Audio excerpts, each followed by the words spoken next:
Warahmatullahi wabarakatuh. Perkenalkan saya Fitra Amanda dengan NIM 2006 0311 0039. Di sini saya akan mereview video yang telah diberikan, yaitu bagaimana cara mudah memahami 16 tenses. Secara umum tenses itu dibagi menjadi 3 waktu, yaitu masa lalu, masa sekarang, dan juga waktu masa yang akan datang.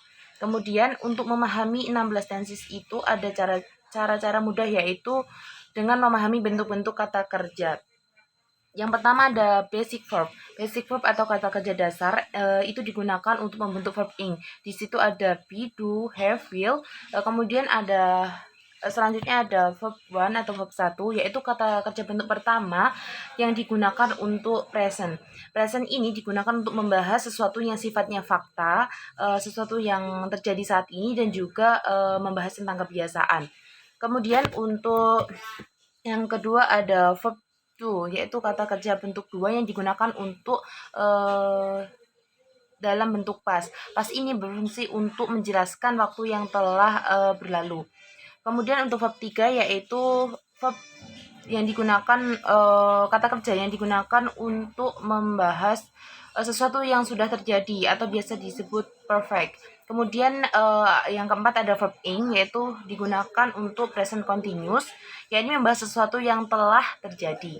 Baik, untuk be dalam basic verb dalam bentuk 1 atau verb 1 itu bisa be menjadi be, is, are. Kemudian untuk verb 2-nya ada was, were. Kemudian untuk verb 3-nya ada been, dan untuk verb ing-nya ada being. Kemudian untuk do itu nanti di verb 1-nya ada do dan juga does. Kemudian di verb 2-nya ada did, dan kemudian have itu di verb 1-nya ada have, has. Kemudian di verb 2-nya ada had, dan yang terakhir will itu di verb 1-nya tetap will. Kemudian di verb 2-nya ada would.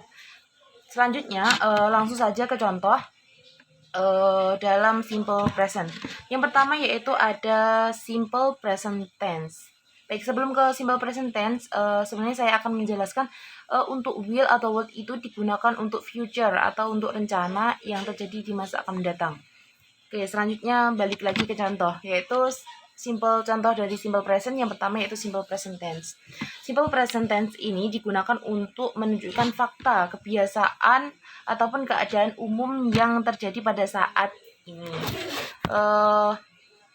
Untuk kata sinyalnya atau kata tunjuknya untuk simple present tense ini yaitu seperti always, every, never, normally, often, sometimes, usually,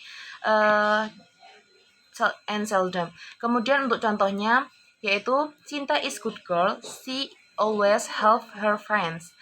Is itu menunjukkan verb 1, kemudian always merupakan kata sinyal dari simple present tense itu sendiri. Kemudian yang kedua present continuous tense, yaitu digunakan untuk membicarakan aksi yang sedang berlangsung atau kejadian yang sedang berlangsung. Yang paling utama dari tenses ini yaitu adalah durasi waktu untuk kata kerjanya. Untuk kata sinyal dari present continuous tense ini ada at the moment, just now, kemudian juga ada right now, juga listen, look, dan lain sebagainya. Kemudian untuk contohnya, we are studying English. Yang ketiga, present perfect tense. Tenses ini digunakan untuk menunjukkan suatu aksi atau peristiwa atau kejadian yang sudah selesai dan menekankan pada hasilnya. Untuk kata sinyalnya yaitu already, ever, just, never, not yet, so far, till now. Dan untuk contohnya dari present perfect tense ini yaitu I have finished my homework. Have di sini adalah kata yang bisa digunakan untuk menunjukkan bahwa itu present perfect tense.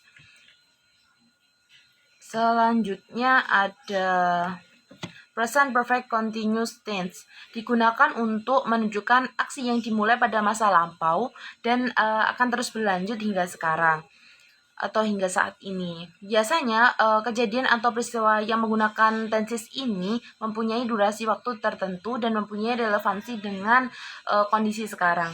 Untuk kata sinyal dari present perfect continuous tense ini yaitu seperti signs from the past, the whole weeks, dan lain sebagainya. Kemudian untuk contohnya, she has been speaking for the last three horse. Baik, sekian review dari saya dari video yang telah dijelaskan oleh Mr. Mahmud. Terima kasih. Wassalamualaikum warahmatullahi wabarakatuh.